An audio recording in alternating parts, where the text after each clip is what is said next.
भाई इस वीडियो में हम देखेंगे एक लेट कोड का क्वेश्चन जिसका नाम है पावर ऑफ टू। इसमें हमें देखना है कि एक नंबर टू की पावर में एक्सप्रेस किया जा सकता है या नहीं किया जा सकता। अगर टू की पावर में रिप्रेजेंट वो किया जा सकता है तो हमें रिटर्न करना है ट्रू, नहीं किया जा सकता है तो हमें रिटर्न करना है फॉल्स। इस वीडियो में हम देखेंगे दो अप्रोच। पहली एक अप्रोच होगी सिंपल सी, सिंपल लूप होगा उसमें और कुछ नहीं होगा। दूसरी अप्रोच में होगा बिट वाइज ऑपरेशन। तो पहले देखते हैं अप्रोच वन। तो भाई अप्रोच वन कहती है कि अगर मेरे पास कोई नंबर है जो कि टू से डिविजिबल है तो मैं उसको दो से डिवाइड करता चला जाऊँगा जब तक वन नहीं आ जाता। अगर वन आ जाता है फाइनली तो वो टू की पावर में एक्सप्रेस किया जा सकता है। लेकिन अगर मेरे पास कोई नंबर है और मैं उसको दो से डिवाइड करे जा रहा हूँ और बीच में कुछ ऐसा नंबर आ जाता है कि वो दो से डिवाइड नहीं किया जा सकता, तो मैं कह दूंगा कि ये टू की पावर में रिप्रेजेंट नहीं किया जा सकता। कहने का मतलब क्या है कि अगर कोई नंबर ले लेता हूं मैं 16 और मैं उसे दो से डिवाइड करे जा रहा हूं 16 डिवाइड बाई टू कितना आया 8। फिर इसको किया 8 डिवाइड बाई टू 4 आया। फिर 4 को किया 4 डिवाइड बाई टू 2 आया। फिर इसको किया तो देख रहे हो मेरे पास एक इंटीजर था, मैंने उसको दो से डिवाइड किया, कई बार किया और फाइनली वन आ गया। जब लास्ट में वन आ जाए और हर बार वो सक्सेसफुली डिवाइड हुए जा रहा है, इसका मतलब है कि वो भाई टू की पावर में एक्सप्रेस किया जा सकता है। एक एग्जांपल देख लेते हैं दूसरा कोई, जैसे कि मान लेते हैं 12। इसको करके देखते हैं। 12 बाई टू किया तो आया 6। ठीक है, हो गया डिवाइड, बहुत बढ़िया। फिर 6 को किया डिवाइड, 6 डिवाइड बाई टू किया, हो गया भाई 3 आ गया, बहुत बढ़िया। अब 3 को कर रहे हैं डिवाइड बाई टू, लेकिन ये तो हो ही नहीं रहा है, ठीक है ना। तो ये तो हो ही नहीं रहा है डिवाइड, तो हम कह देंगे भाई ये जो है नंबर 12 ये टू की पावर में एक्सप्रेस नहीं किया जा सकता है, ठीक है ना। तो पहली अप्रोच ये कहती है। इसका जल्दी से कोड देख लेते हैं। भाई ये जो कोड लिखा हुआ है ये इसी अप्रोच का सॉल्यूशन है। भाई ये कह रहा है while n module two equal equal zero, यानी कि जब तक वो नंबर टू से डिवाइड हो रहा है ना, इसका मतलब क्या है, जब तक वो नंबर टू से डिवाइड हो पा रहा है तो उसको करते रहो। इसका क्या मतलब है, उसको करते रहो। और जैसे ही हमें चला कि भाई वो नंबर डिवाइड नहीं हो पा रहा है, जैसे कि हमारे सॉल्यूशन में हो रहा था, ठीक है, तो बाहर आ जाओ और फिर चेक करो कि वो वन है या नहीं है। वन है यानी कि सक्सेसफुली डिवाइड हो गया वो एंड तक, तो रिटर्न ट्रू कर दो कि भैया हाँ ये जो है नंबर टू के पावर में एक्सप्रेस किया सकता है।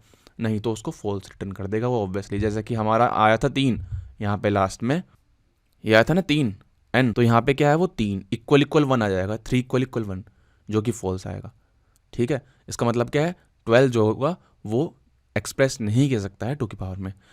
भाई ये वाला कोड जो है, ये कोड तो मैंने समझा दिया, लेकिन जो ऊपर लिखा है ये नहीं समझाया क्या है।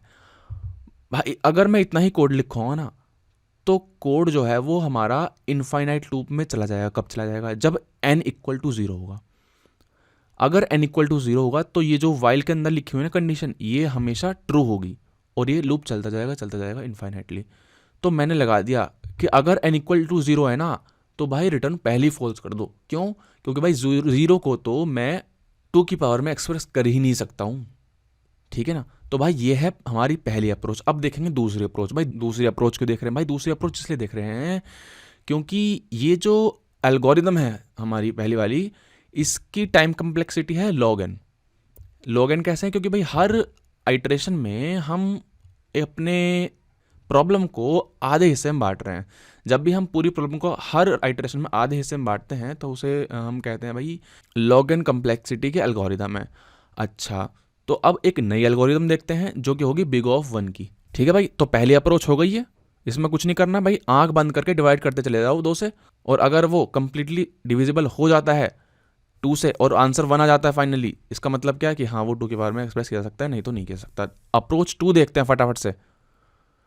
भाई अप्रोच 2 में हम बिट वाइज ऑपरेशन करेंगे। वो कैसे करेंगे अब देखते हैं। भाई इस अप्रोच के लिए हमें पहली चीज पता होनी चाहिए कि भाई अगर कोई नंबर टू की पावर में एक्सप्रेस किया जा रहा है तो अगर मैं उसको बाइनरी में लिखूंगा तो उसकी बाइनरी में सिर्फ एक ही ऐसी बिट होगी जो 1 होगी, ठीक है। एग्जाम्पल देखते हैं, जैसे कि मेरा 8 है, ठीक है। 8 को कैसे एक्सप्रेस कर सकता हूं मैं, 0 0 0 1 0 0, ये हमारा 8 है, ठीक है। उसमें देख पा रहे हो कि सिर्फ एक ही ऐसी बिट है जो 1 है, और दूसरा एग्जांपल देख लेते हैं। मैं मान लेता हूँ 6 को एक्सप्रेस करूँ तो अगर मैं, तो इसमें देख सकते हो आप, इसमें 2 1 है। कितने भी वन आ जाएं, इसमें जो 2 की पावर x होगी उसमें सिर्फ एक ही आएगा 1, और बाकी नंबर में कितने भी वन आ सकते हैं, कोई टेंशन वाली बात ही नहीं है। हमें तो भाई इन वाले नंबर में देखना जो कि 2 की पावर x वाले में तो सिर्फ एक ही वन आएगा, हमें इतना याद रखना है। अच्छा, फिर भाई दूसरी चीज़ क्या पता होनी चाहिए? दूसरी चीज़ ये पता होनी चाहिए कि अगर मेरे पास कोई नंबर x है और उसका मैं -x निकालता हूँ, ठीक है, -x निकालता हूँ, तो -x will reserve the right most one bit. इसका मतलब क्या है वो देखते हैं। -x निकालना है, अच्छा, तो भाई -x यानी कि -8 निकालना है। तो -8 निकालने के लिए पहले निकालते हैं 8 का कॉम्प्लीमेंट, जो कि होगा 110 111।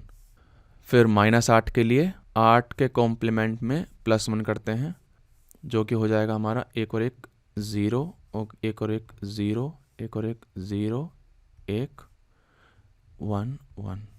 ठीक है, चलो बहुत बढ़िया। इसी तरह से 6 का निकालते हैं, 6 कॉम्प्लीमेंट निकालते हैं पहले तो 1 1 1 0 0 1।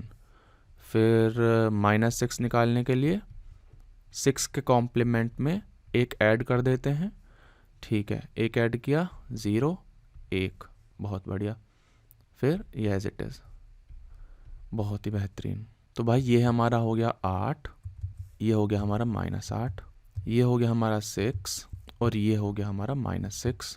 अब मैंने यहाँ पे क्या बताया था आपको, 2 चीज़ें याद होनी चाहिए कि भैया अगर 2 की पावर x में आ रहा है कोई तो उसमें एक ही 1 बिट होगी। हाँ भाई, एक ही 1 बिट है, ये तो हो गई बात, ठीक है। दूसरी चीज़ क्या, -x will reserve the right most 1 bit, यानी कि minus of something will reserve the right most 1 bit, यानी कि राइट मोस्ट, इसकी राइट मोस्ट x की 8 की राइट मोस्ट 1 बिट क्या है ये, तो -8 जो होगा ना वो रिजर्व करेगा इसको, यानी कि ये एज इट इज़ रहेगी। देख रहे हो, एज इट इज़ है, rightmost 1 bit as it is रहेगी। अच्छा, यहाँ पे देखते हैं 6 में, इसकी 6 में राइट मोस्ट 1 बिट क्या है 1, और इसकी क्या है, इसकी भी 1 ही है। देख रहे हो भैया, राइट मोस्ट 1 बिट रिजर्व्ड रहेगी, है ना, ये गए भाड़ में भी, इसका कोई मतलब नहीं है, ठीक है। तो भाई ये 1 और 1 क्या है, रिजर्व्ड है, सेम है।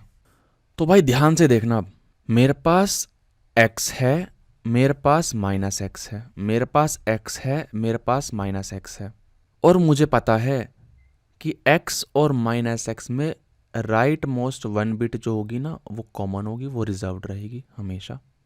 तो अगर मैं इनका एंड कर देता हूँ, बिटवाइज एंड, तो देखो क्या होगा। अगर मैं यहाँ एंड करता हूँ, देखो इस वाले केस में अगर एंड करता हूँ तो 0 1 0 0 0 0, बहुत ही बढ़िया। देख रहे हो, एंड करने पे वही बिट बचती है जो कि हमारी रिजर्व रही थी। यहाँ पे भी एंड करते हैं 0 0 0 1 0 0। देख रहे हो, एंड करने पे वही बिट बच रही है जो कि रिजर्व हुई थी, ठीक है। और मुझे पता है कि 2 की पावर वाले नंबर में तो एक ही बिट होती है और वही रिजर्व हो गई। अच्छा, जब वही रिजर्व हुई है और एंड करने पे भी वही आई होगी, इसका मतलब क्या हुआ, इसका मतलब हुआ तीसरा रूल जो कि हमारा फाइनल रूल है कि अगर मैं x लूं और -x लूं वो वापस से x आ जाता है, तो भाई x को मैं एक्सप्रेस कर सकता हूं 2 की पावर x में, मतलब 2 की पावर समथिंग में, समझ रहे हो ना। यही कहानी है। तो उसका कोड देख लेते फटाफट से। तो भाई कोड देख लेते हैं। भाई कोड ये है कि अगर n = 0 होगा तो रिटर्न फॉल्स। जो अभी कहानी सी बताई थी ना मैंने राम कथा, वो n = 0 के लिए लागू नहीं होती है, इतना याद रखना, ठीक है ना, देख लेना अपने आप, बहुत बढ़िया। फिर बोल रहा हूं मैं कि x एंड -x अगर x के बराबर है तो भैया रिटर्न ट्रू कर दो, बस खत्म कहानी, ठीक है ना। अब ये कहानी जो बताई थी उसी यही लिखी हुई है, x -x = x है, तो यानी कि हाँ 2 की पावर x में रिप्रेजेंट किया जा सकता है, नहीं तो नहीं किया जा सकता।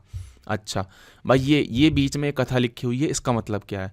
अब देखो भाई, n की जो रेंज है ना वो इंटीजर वाली रेंज है, ठीक है, माइनस की 2 की पावर 31 से 2 की पावर 31 - 1 तक। अच्छा, लेकिन अगर मैं यहाँ पे एक इंटीजर ऐसा दे दूं, ध्यान से सुनो, ध्यान से बिल्कुल, एक इंटीजर ऐसा दे दूं जिसकी वैल्यू हो माइनस की 2 की पावर 31, तो यहां पे मेरे को -x निकालना पड़ेगा, उसका नहीं निकालना पड़ेगा? यानी कि -की 2 की पावर 31 का माइनस निकालना, यानी कि +2 की पावर 31। और +2 की पावर 31 तो इंटीजर की रेंज के बाहर आता है, तो इसीलिए मैंने वो लॉन्ग में कन्वर्ट किया। ठीक है, बहुत ही बेहतरीन। तो भाई ये थी सेकंड अप्रोच, ध्यान से देख लेना, अगर नहीं समझ में आया तो फिर से देख लो। ठीक है जी, खत्म कहानी।